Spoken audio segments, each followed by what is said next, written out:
ஓம் சக்தி குருவடி சரணம் திருவடி சரணம். என் பேர் டாக்டர் எம் தினேஷ் தாமோதர்.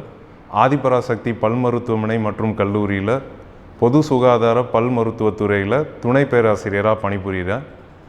உங்களுக்கு இப்போது சிகரெட் பிடிக்கிறதுக்கு ஒருத்தருங்க எப்படி அடிமையாகிறாங்க, அதுலேருந்து எப்படி வெளியில் வருது அப்படின்றத பற்றி ஒரு சில குறிப்புகள் இப்போ நான் சொல்கிறேன். சிகரெட் பிடிக்கிறது எப்போ ஒருத்தங்க ஆரம்பிக்கிறாங்க அப்படின்னு பார்த்தீங்கன்னா, பொதுவாக அவங்க பள்ளி பருவத்தில் விடலை பருவத்திலே ஆரம்பிச்சிருவாங்க. இல்லது இப்போ மேக்ஸிமம் தாண்டி போனால் காலேஜ் படிக்கும்போது அந்த பழக்கத்துக்கு எப்படியாச்சும் ஏதாவது ஒரு டைமில் இப்போ பண்ணியிருப்பாங்க. இது எப்படி ஆரம்பிக்குதுன்னா, ஒரு வேடிக்கையாவோ இல்லை ஒரு பொழுதுபோக்குக்கோ ஆரம்பிக்கிற ஒரு பழக்கம் நாளடைவில் அதிலேயே சார்ந்து அது அதிகரிச்சுட்டே போகிறத நம்மளால் பார்க்க முடியுது. இது ஏன் நடக்குது அப்படின்னு பார்த்தீங்கன்னா, தடவை ஒருத்தங்க சிகரெட் குடிக்கும்போதே எல்லா சிகரெட்லேயும் இருக்கக்கூடிய நிக்கோட்டின் அப்படின்ற ஒரு வேதியியல் ஒரு விஷயம் இருக்குது. இந்த விஷயந்தான் ஒவ்வொரு தடவை சிகரெட் பிடிக்கும்போதும் மூளையில் உள்ள ஒரு சுரப்பி டோபமின் அப்படின்னு ஒரு சுரப்பியை சுரக்க வைக்குது. இந்த சுரப்பி எப்போப்பெல்லாம் சுரக்குதோ அப்போல்லாம் சந்தோஷமாக இருக்கிற ஒரு உணர்வை அந்த ஒரு சிகரெட் தருது. இந்த விஷயங்கள்லாம் பண்ணும்போது மட்டும்தான் சந்தோஷமாக இருக்கும் அப்படிங்கிறது இல்லை. ஏன்னா சிகரெட் பிடிக்கிறது தவிர நிறைய விஷயங்கள் இருக்குது டோபமின் சுரக்கிறதுன்றது. இப்போது உதாரணத்துக்கு பார்த்தீங்கன்னா, இப்போ விளையாடலாம். நீங்கள் கொக்கோ கபடி பிளேயர் அப்படின்னா கபடி விளையாடுறீங்க, நீங்கள் ஒரு கொஞ்சம் தூரம் ஓடுறீங்க அப்படின்னா, நீங்கள் ஓடி வரும்போது உங்கள் உடம்பில் ரத்த ஓட்டம் எல்லாமே அதிகமாக இருக்கும். அப்போ கூட உங்களுக்கு இந்த டோபமின் அப்படிங்கிற ஒரு சுரப்பி இருக்கும். இல்லை டான்ஸ் ஆட பிடிக்கும் அப்படின்னா, டான்ஸ் ஆடும்போது டான்ஸ் ஆடி முடித்ததுக்கப்புறமா இந்த டோபமினோட அளவு ஜாஸ்தியாக இருக்கும்.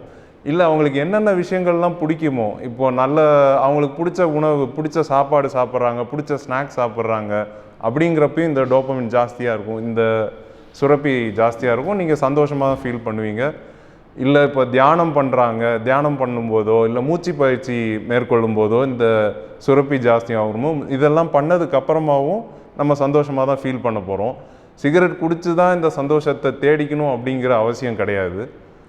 ஸோ இந்த விஷயங்கள்லேருந்து எப்படி வெளில வருது அப்படின்னு பார்த்தீங்கன்னா, சிகரெட் பிடிக்கிற எந்த ஒரு சூழ்நிலையுமே நீங்கள் தடுத்துடணும். முதல்ல இந்த எண்ணம் உங்களுக்கு வந்துடுச்சு, சிகரெட்டை விட்டுறணும் அப்படின்னு நினச்சிட்டிங்கன்னா அந்த சூழலை நீங்கள் தடுத்துருங்க. அந்த பழக்கம் இருக்கிறவங்களோட சவகாசத்தை கட் பண்ணிடுங்க. உங்கள் ஃப்ரெண்ட்ஸோ யாரோ இருக்காங்க அப்படின்னா, இப்போது டீ கடைக்கு போனாவே உங்களுக்கு அது ஞாபகம் வருது அப்படின்னா, நீங்கள் அந்த டீ கடையை விட்டுருங்க. வீட்டில் டீ போட்டு குடிச்சுக்கோங்க. இல்லை சிகரெட் இல்லாமல் வேறு ஏதோ ஒரு இடத்துல நீங்கள் டீயை போட்டு குடிச்சுக்கோங்க. சாப்பிட்டு முடித்ததுக்கப்புறம் இந்த பழக்கம் இருக்குது அப்படின்னா, சாப்பிட்டு முடித்த உடனே 10 நிமிஷத்துலேயே நீங்கள் எங்கேயா நடக்க ஆரம்பிச்சிருங்க. அந்த தூண்டுதல் வரும்போதே அந்த விஷயத்தை தவிர வேற ஒரு விஷயத்தை நீங்கள் எடுத்து பண்ண ஆரம்பிச்சிருங்க.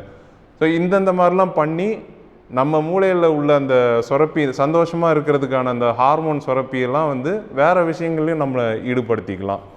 இதையெல்லாம் நீங்கள் நிறைய விஷயங்கள் ட்ரை பண்ணியிருக்கீங்க, அதுக்கப்புறமாவும் என்னால் சிகரெட் விட முடியல அப்படின்னு நீங்கள் நினச்சிங்கன்னா, ஆதிபராசக்தி பல் மருத்துவமனை மற்றும் கல்லூரியில் பிரத்யேகமாக புகையிலை நிறுத்தும் மையம் அப்படின்ற ஒரு நிலை இருக்கிறது. அங்கே உங்களுக்கான ஆலோசனை மற்றும் என்னென்ன விஷயங்கள் பண்ணணும் அப்படிங்கிறத, உங்களோட டிபெண்டன்ஸ், எந்த அளவுக்கு நீங்கள் சிகரெட்டை சார்ந்து இருக்கிறீங்க அப்படிங்கிறத நாங்கள் செக் பண்ணிவிட்டு என்னென்ன விஷயங்கள் மேற்கொள்ளலாம் அப்படிங்கிறத நாங்கள் பரிந்துரை பண்ணுவோம். அதை மேற்கொண்டு நீங்கள் ஃபாலோ பண்ணீங்க அப்படின்னாவே உங்களுக்கு இந்த பழக்கத்துலேருந்து ஈஸியாக வெளில வந்துடலாம்.